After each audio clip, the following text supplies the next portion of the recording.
बिस्मिल्लाहिर्रहमानिर्रहीम, अस्सलाम वालेकुम। मैं हूं गुलफाम चौधरी। आप देख रहे हैं मेरा फेसबुक पेज और यूट्यूब चैनल। पाकिस्तान की सियासत में अहम तरीन डेवलपमेंट हो रही हैं और मुसलसल डेवलपमेंट्स मुतवक्के हैं। यकीनी तौर पर जो पाकिस्तान के हालात हैं वो यकसर बदलने जा रहे हैं और बड़ी बड़ी तब्दीलियाँ मुतवक्के हैं।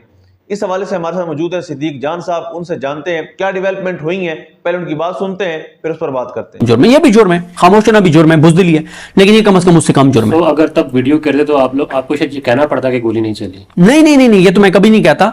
तो मैंने इसलिए कहा ना कि उस वक्त जो चीजें चल रही थी उसमें ये कहने से बेहतर था कि गोली नहीं चली कि मैं कोई बात समझ आगे मामला क्या था। अब सदीक जान साहब, इमरान खान जाहिर है जेल में और हम सबको मालूम है, आखिरी कार्ड वाली बात हुई, बुशरा बीबी की बात हुई, अली मीन की बात हुई, जी आपस में क्लैश है, बहुत डी चौक जाने की बात हुई।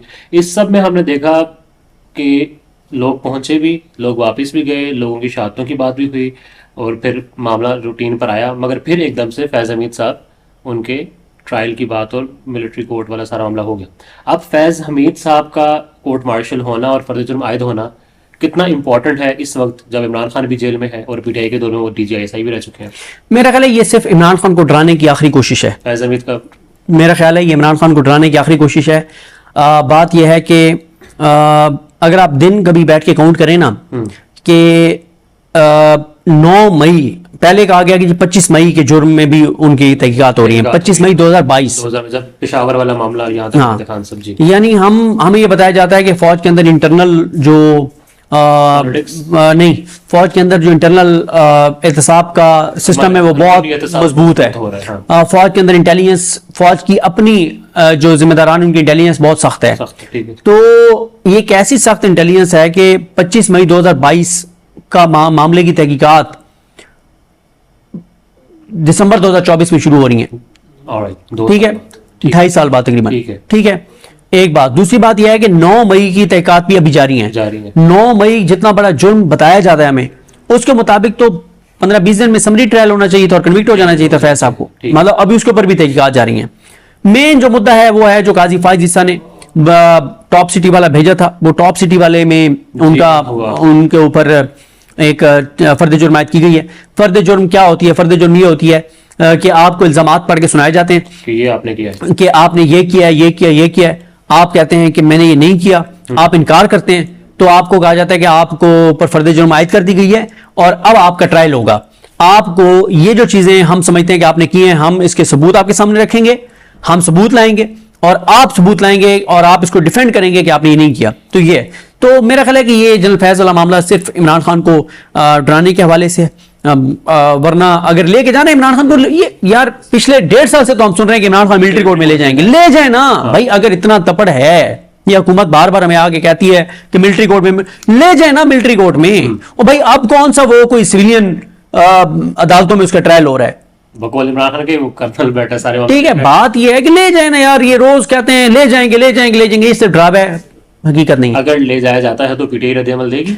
सर पीटीआई का रद्द-ए-अमल देने की जरूरत ही नहीं है। इंटरनेशनल ये इतनी बड़ी स्टोरी होगी, पूरी दुनिया के लिए हिल जाएगी। पूरी दुनिया का मीडिया एक बार इसको रिपोर्ट करके कि इमरान खान जो साबिक प्राइम मिनिस्टर है और जिसका आप एस्टैब्लिश है इंटरनेशनली कि कैसे उसकी हुकूमत गिराई गई, वो मिलिट्री कस्टडी में चला गया। मिलिट्री कोर्ट चाहे पाकिस्तान की हो चाहे दुनिया के किसी मुल्क की हो, उनके बारे में इंटरनेशनल राय कोई ठीक नहीं है। फैज़ हमीद साहब के साथ कुछ सहाफियों के भी राब्ते थे और इस वक्त कुछ ऐसे सहाफी जो कि हम सुनते हैं वो भी बड़ा जश्न मना रहे हैं और बड़े बढ़ चढ़ कर वो खबरें दे रहे हैं जी फैज़ हमीद का ट्रायल हो रहा है और वो कोर्ट मार्शल हो रहा है।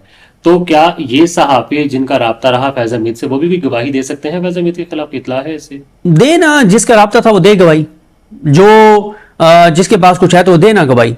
ठीक है, देखिए बात ये होती है, वो फवाद चौधरी साहब ने कहीं कहा कि वो लोग भी जनरल फैज के हवाले से आप बात कर रहे हैं, जो फैज से जब हाथ मिला के आते थे तो एक हफ्ता हाथ नहीं धोते थे कि हम भी ठीक है कि जनरल फैज के हाथ को जो मेरा हाथ टच हुआ है तो इसकी खुशबू जो है वो ना चलिए। वो लोग भी आज जनरल फैज के खिलाफ बातें कर रहे हैं। मैं आपको कह रहा हूं ना कि यार ये चीजें, अगर ये कहा जाता है जी फलाने फलाने सहाफियों को जनरल फैज जो है वो चला रहे थे, फलाने को ये कर रहे थे, ओ भाई आप फिर सबूत है तो उठाएं ना, उन सहाफियों को भी उठाएं जिनसे फैज साहब ये चीजें करवा रहे थे।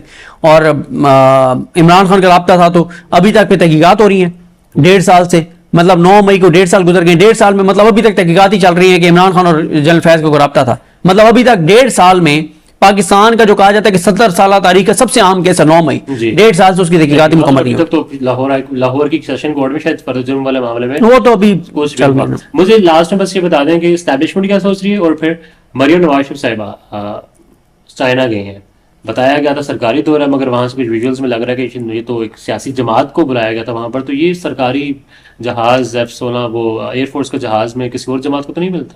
देखें, जहाज उनको एयरफोर्स का मिल गया, लेकिन वहाँ प्रोटोकॉल उनको ऐसे मिल रहा है कि आप भी कोई टूरिज्म की कंपनी के साथ बात करें ना, और आप उनको 10-12 लाख रुपए दें, तो जितने लोगों से मरीम नवाज साहब को मिलवाया जा रहा है इतने लोगों से आपको भी मिलवा देंगे। बस ये है कि आपके यहाँ पे कोई फैक्ट्री हो, इंडस्ट्री हो, या आपके पास कोई इख्तियार हो चाइनीज कुछ बिजनेसमैनों को यहाँ पे नवाजने का और पाकिस्तानियों को पीछे करके और उनको कुछ फैसिलिटेट करने का।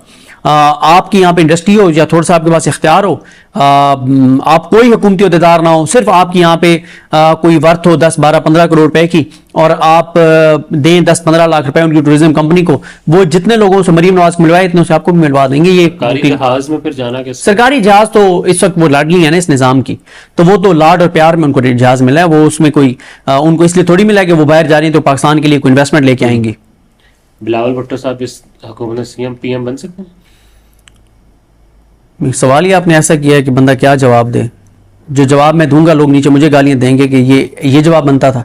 नबील कबूल साहब ने बोला है कि ये हुकूमत खुद उनको हार पहनाएगी PM बनने के बाद। बस अल्लाह ताला रहम करे पाकिस्तान पे, अल्लाह ताला करम करे पाकिस्तान पे। वैसे तो क्या ऐसी चीज है जो हमने नहीं देखी, जी, अगर ये भी हमने अपनी जिंदगी में देखना है तो अल्लाह ताला रहम ही करे। ये भी देख हो रहा है, फिर हम देख रहे हैं, ये भी देख ये भी एस्टैब्लिशमेंट कुछ तब्दील हो रही है, कुछ सोच इमरान खान के हवाले से, PTI के हवाले से, पाकिस्तान की आवाम के हवाले से? नहीं, कोई ऐसी कोई ऐसा सबूत नहीं मिलता कि उधर कोई चेंजिंग हो रही है। उसकी वजह यह है कि शहबाज शरीफ जैसा बंदा कहाँ मिल सकता है सर? शहबाज शरीफ जैसा बंदा को मिल सकता है, मरीम नवाज जैसा कोई बंदा मिल सकता है, नवाज शरीफ जैसा ताबेदार मिल सकता है?